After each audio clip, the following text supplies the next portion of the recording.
Hello and welcome to Billy's Craft Room. This tutorial is part of my online workshop series, Adventures in Acrylics. For more information about this, please visit the blog.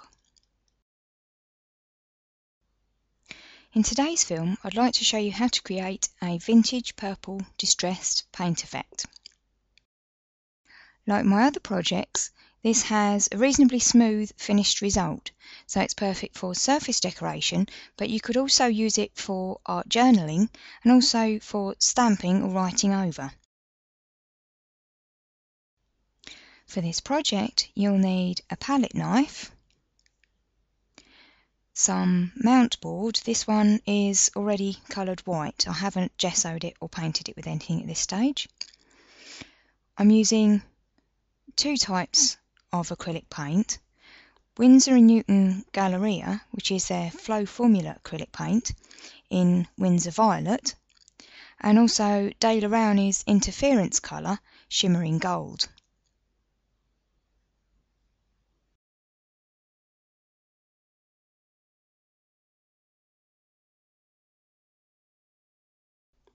I'm working on a white enamel plate to mix the colours on. You'll need a jar of water and two cotton rags, one to apply the paint and one to clean your tools. I'm working on a non-stick craft sheet and I've got a larger sheet further out here to protect my table. The first colour up is the Winsor Violet.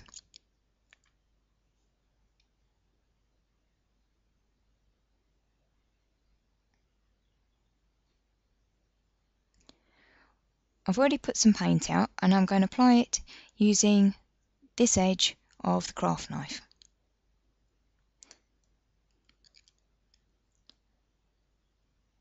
Pick up a generous amount of paint onto the knife and apply it to the board as if you were buttering bread. It's a good idea to keep changing direction as you apply the paint, as this builds interest and texture in the finished result.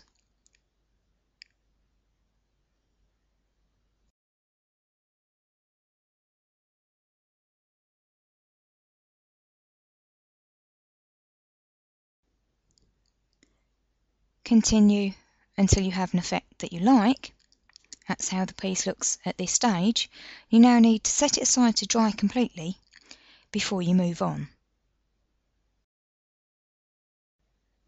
Now that the earlier layer of paint has dried, I'm going to go back in and this time apply the paint by dabbing it onto the surface. Now, because this is a Flow Formula acrylic paint, this isn't generating too much additional depth to the piece. If you want additional texture, you could use a heavy-bodied acrylic paint, such as De La Rowney's Kryler, for example, and this would give a much deeper textured effect still.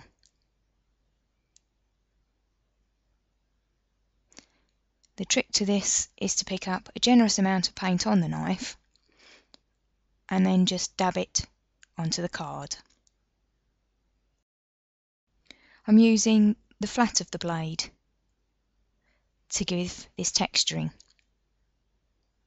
Continue until you have an effect that you like, and then set this piece aside to dry before you move on. Clean the palette knife in the water and make sure you've removed all of the purple paint. Don't let it dry on the knife.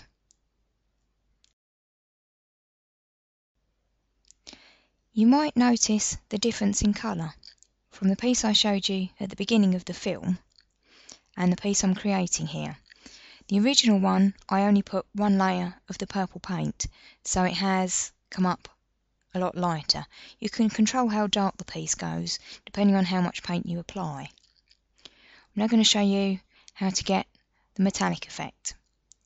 Now, you could apply this paint using a sponge, as I quite often do, but on this occasion I'm going to apply it using a piece of cotton rag. The paint I'm using is Daler Rowney's Interference colour. This one is Shimmering Gold. Although it's listed on the packaging as a heavy-bodied acrylic, it is actually quite fluid. I've put a small amount out on the plate ready, and it works very well for this technique. Wrap the cloth around your finger and then dip into the paint. You only want a small amount of the paint, and I'm going to, I don't know if you can see that, pale cloth, but I'm going to dab off the excess paint on the side of the plate. You only want a really small amount. Not sure if you can see that.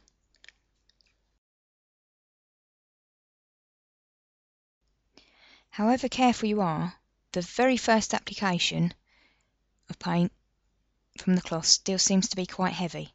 So I start off by applying some paint to the very edges of the card.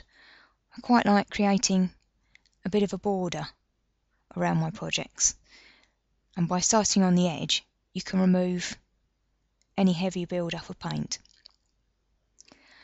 I'm applying the paint very gently over just the very top surface of the board.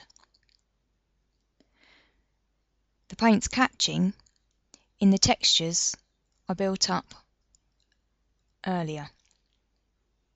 It gives a really beautiful effect, but it's not easy to pick up on camera. Hope you can see some of the texture on there.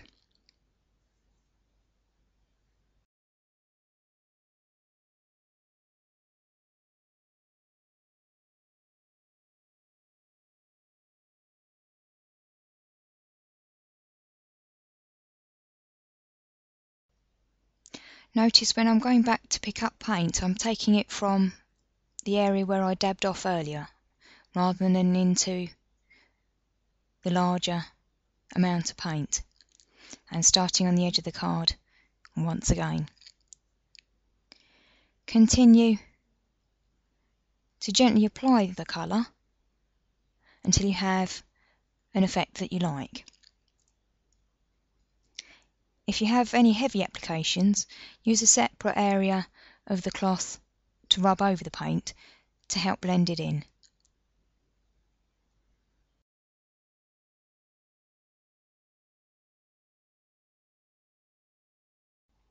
And here's how my finished piece turned out. Set it aside to dry completely, but because this effect is completely flat, it is suitable for stamping over. You can write over it, and if you wanted to, add image transfers. If you wanted to create a deeper texture, try using the Daler Rowney Kryler acrylic paint, as this is heavy bodied and would give a much more dimensional textured effect.